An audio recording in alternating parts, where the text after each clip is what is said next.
الرحمن الرحيم. وعن أبي نجيل عمران بن الحسين الخزاعي رضي الله عنهما أن امرأة من جهينة أتت رسول الله صلى الله عليه وسلم وهي حبلى من الزنا، فقالت: يا رسول الله، أصبت حدا فأقمه علي. فدعا نبي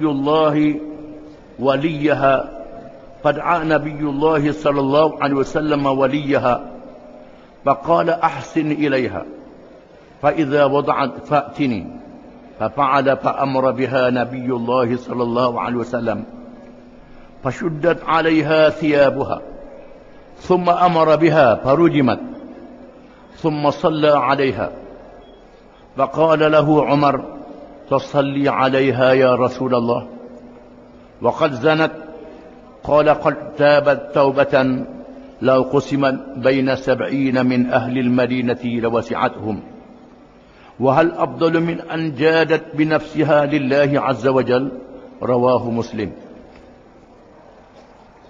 Maksudnya, dan dari Abi Nujail Imran bin Al-Husain Al-Khuzai radhiyallahu anhuma, bahawa seorang perempuan daripada kabilah Juhainah.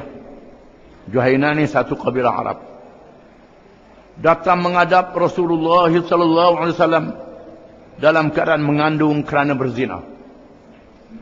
Lalu dia berkata: wahai Rasulullah, saya telah melakukan kesalahan yang dikenakan hukuman had, hukuman hudud. Jatuhkan hukuman ke atas saya.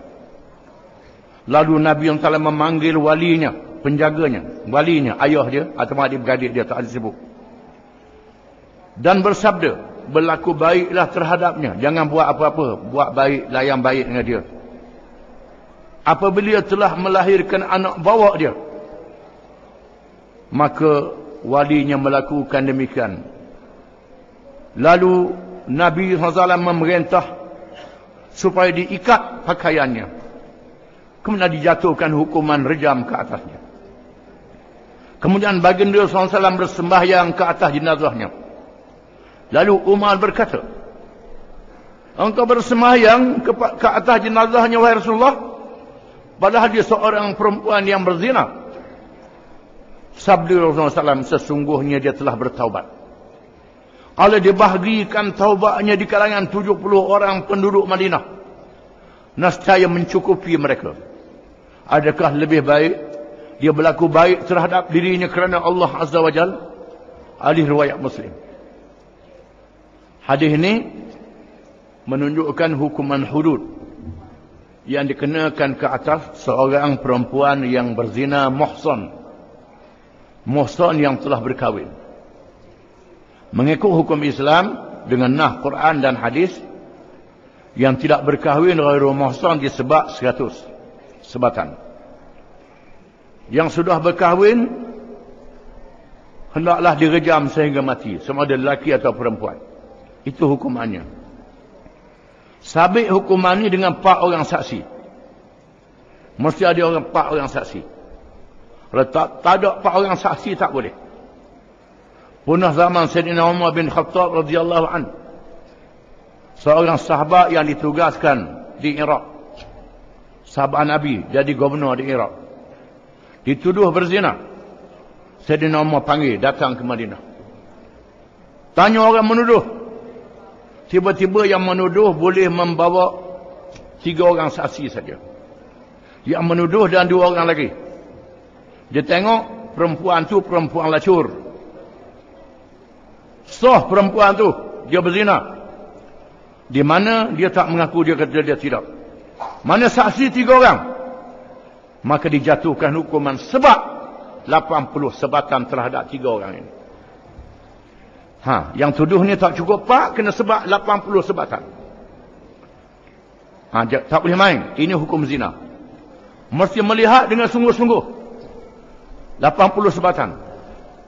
Dan ternyata pada akhirnya rupanya isteri kawan ni serupa dengan perempuan lacur itu. Berlaku demikian. Ini tidak boleh menduduh melainkan kena ada 4 orang saksi. Tak ada 4 orang saksi. Sayyidina Umar pernah dalam satu peristiwa melihat sepasang lelaki dan perempuan melakukan perkara yang tidak senonoh. Lalu datang ke masjid, sudah sembahyang subuh. Sayyidina Umar kata, bagaimana saya sebagai seorang ketua negara, Khalifah Amirul Mukminin, saya melihat 2 orang yang melakukan perkara zina yang tidak senonoh. Saya sebagai ketua negara. Sayyidina Ali kata, wahai Amirul Mukminin, sekiranya Amirul Mukminin tidak mempunyai 4 orang saksi, maka kamu akan disebak sebanyak 80 kali.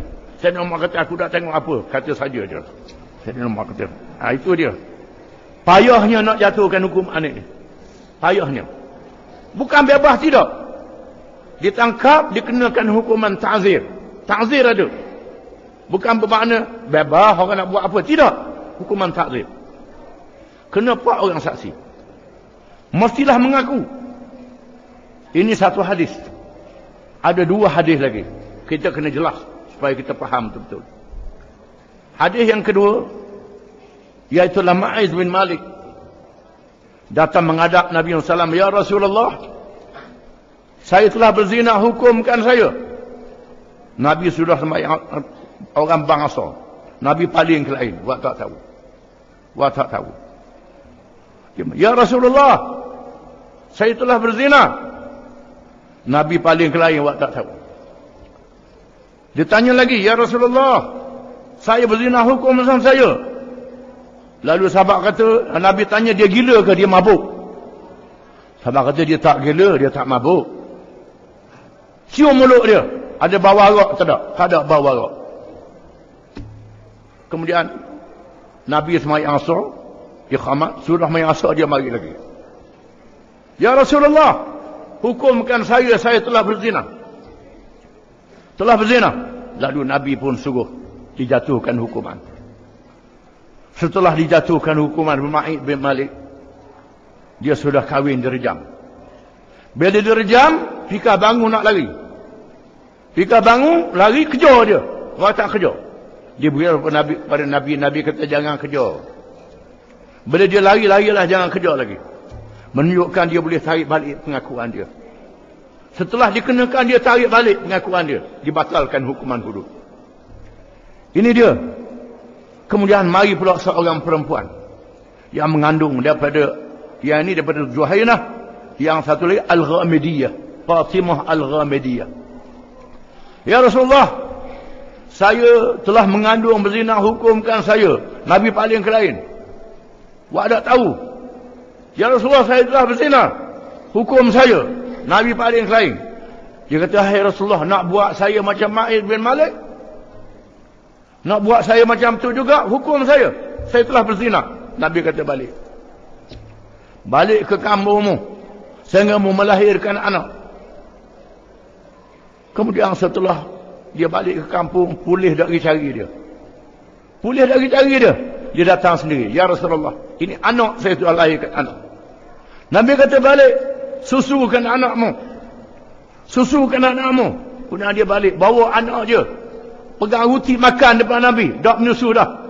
Lalu Nabi jatuhkan hukuman kepada Al-Ghamidiyah dalam satu hadis.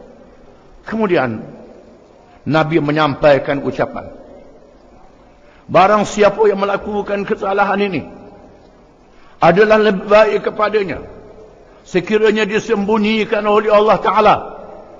Sembunyikan dia dan bertaubat di antara dia dengan Allah Ta'ala, kata Nabi. Bila sudah datang berjumpa dengan aku mesti jatuhkan hukuman. Menunjukkan bahawa digalakkan bertaubat daripada menyerah diri. Mengikut hukumnya, bila kena hukum hudud, maka tak kenalah pada hari kiamat kelak. Tak kena neraka. Neraka tak kena lagi atas dia pada hari kiamat kelak. Dibebaskan daripada neraka. Allah Ta'ala ampunkan bila kena hukum hudud. Dan orang yang bertaubat, dia ampunkan dosanya juga. Disebut dalam hadis, barang siapa yang menyembunyikan dosanya, setelah disembunyikan oleh Allah, Allah Ta'ala mengampunkan dia. Dia bertaubat secara bersembunyi. Kecuali dia nak tanya orang alim. Dia tanya orang alim. Dia nak tanya Tok Lebah. Macam minggu lepas tu bunuh orang tu, dia tanya Tok Lebah. Tok Lebah kata, Tok Lebah, tak kena nak tanya orang alim yang tahu agama. Dia tanya orang alim, tanya mufti, tanya orang alim yang tahu ilmu agama. Kerana tanya, tak jadi salah. Tu dia surat ke zaman sekarang, telefon ke, macam mana saya. Di mana orang alim yang tahu, sebagaimana disebutlah hadis tu, menasihatkan dia supaya dia bertaubat. Minta dia bertaubat antara dia dengan Allah Ta'ala. Disebut dalam hadis pada hari kiamat, ada orang yang Tuhan bisikkan kepada telinga dia, wahai hambaku, betul ke membuat dosa ni pada sekian-sekian waktu? Tuhan tahu. Jadi dia kata, ya Tuhanku, aku buat sungguh dosa, wahai Tuhan. Aku buat sungguh. Dia mengaku, ini orang beriman. Maka Tuhan ampunkan dosanya pada hari kiamat kelak. Ada orang megah pula buat dosa. Dia buat dosa pula. Ini jaga. Hari kiamat diisytiharkan depan khalayak ramai. Diisytiharkan depan umum. Memalukan dia dan diseksa pada hari kiamat kelak. Ini dia. Dalam perkara yang berkait dengan taubat yang kita kena faham. Jadi hadis ini menunjukkan bahawa Allah Ta'ala mengampunkan dosa dengan taubat, dan diampunkan dosa dengan kena hukum hudud. Kalau kena hukum, diampunkan dosa. Tak kena pada hari kiamat. Ataupun dia bertaubat, diampunkan dosanya. Di hari kiamat, diampunkan dosa oleh Allah Ta'ala. Yang disebut dalam hadis dulu, orang yang bunuh orang 100 orang. Tak dia bawa ke mahkamah. Sepatutnya orang alim tu mungkin kena pergi mahkamah. Cara jahat sangat, kena hukum bunuh mu ni. Tidak. Orang alim tu kata, mutaubatlah. Mutaubat, Tuhan terima taubatmu. Ini orang alim yang berilmu. Menasihatkan dia bertaubat antara dia dengan Allah Ta'ala. Aduh, tak reti, dia kata, mu ni jahat. Kena bunuh, padang mengukamu. Ini. Nasihat, orang alim ni sembunyikan dia. Barang siapa yang tolong sembunyi dosa orang. Orang mengaku berdosa tempat dia nasihat. Dia sembunyikan pula. Allah Ta'ala beri pahala yang sangat besar kepadanya. Orang yang bertaubat, Tuhan terima taubat. Yang menyembunyikan kesalahan orang, diampunkan oleh Allah.